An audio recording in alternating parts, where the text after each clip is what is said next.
Ruta de Bolivia cortada por la guerra. Por Luis Agüero Wagner. El 23 de junio de 1936, un documento oficial norteamericano revela la inquietud que embarga a los delegados de Estados Unidos para lograr un acuerdo territorial relacionado con el Chaco, a un año de haberse logrado el cese de hostilidades entre Paraguay y Bolivia.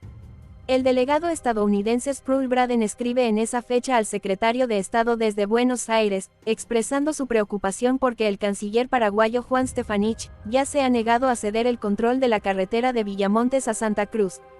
Cabe recordar que la Conferencia de Paz, al inicio de sus deliberaciones, sugirió la creación de una fuerza policial militar neutral dentro de la zona comprendida por las líneas de separación. Esta propuesta fue rechazada categóricamente por el Paraguay.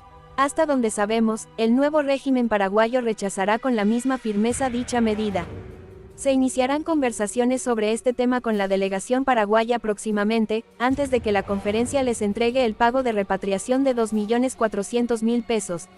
Braden adjuntaba copia de una carta recibida del mayor John Wilkes, que consideraba de interés porque demuestra la conveniencia de un pronto ajuste del control de la ruta Villa-Montes-Boyuibe. En las últimas semanas de la Guerra del Chaco, el ejército paraguayo había intentado apoderarse de la localidad boliviana de Villamontes, y el asedio había encendido las alarmas en el seno de las diplomacias estadounidense y argentina, como se puede leer en los documentos oficiales. En esta etapa de la guerra, a un alto costo en vidas y recursos, el ejército paraguayo había logrado apoderarse del camino internacional que partiendo de Villamontes se dirigía a Santa Cruz de la Sierra. Las operaciones para cortar esta ruta obedecían a un intento de aislar del resto de Bolivia a la localidad de Villamontes, en el Chaco boliviano, donde en noviembre de 1934 se había producido el derrocamiento del presidente Daniel Salamanca.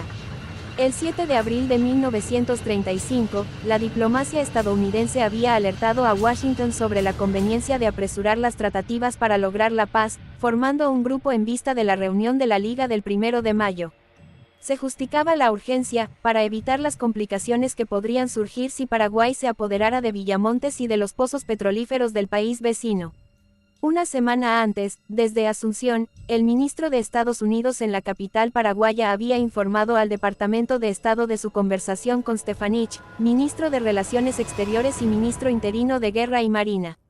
Stefanich declaró que, durante su reciente visita, el teniente coronel Óscar Moscoso, en representación del gobierno boliviano en el intercambio de prisioneros, solicitó una entrevista con el presidente Rafael Franco. Stefanich dijo que preguntó el propósito de la entrevista y que se le informó que era muy confidencial. Continuó explicando que el coronel Moscoso sugirió que el nuevo gobierno de Bolivia deseaba ganar prestigio ante la población de ese país y sugirió que la carretera internacional que conduce al norte de Villamontes a Santa Cruz, ahora bajo control paraguayo, se pusiera bajo control boliviano. Esto otorgando así al nuevo gobierno el prestigio deseado. Stefanich declaró que el gobierno de Paraguay se encontraba en una situación similar a la del nuevo gobierno de Bolivia y no deseaba perder prestigio, por lo que no podía considerar la sugerencia. Sin embargo, indicó que se dieron órdenes y el coronel Moscoso lo hizo saber, en el sentido de que se utilizarían los mejores y más discretos oficiales y tropas en el control de dicho camino, a fin de facilitar el uso boliviano del mismo y evitar toda molestia o causa de queja. Stefanich también afirmó que el coronel Caballero Álvarez, al mando de las fuerzas paraguayas en el Chaco, trajo una invitación del general Peñaranda para que Franco se reuniera con el presidente Toro de Bolivia en Villamontes para tratar todos los asuntos pendientes entre ambos países. Indicó que, a su regreso al Chaco, el coronel Caballero Álvarez entregaría una respuesta al general Peñaranda, indicando que Paraguay recibió la sugerencia con la mayor cordialidad, pero que se debía preparar adecuadamente el terreno para dicha entrevista. El tema de la misma debía estar claramente definido y que ésta solo se celebraría con el conocimiento y la aprobación de la Conferencia de Paz, decía también el informe de Howard.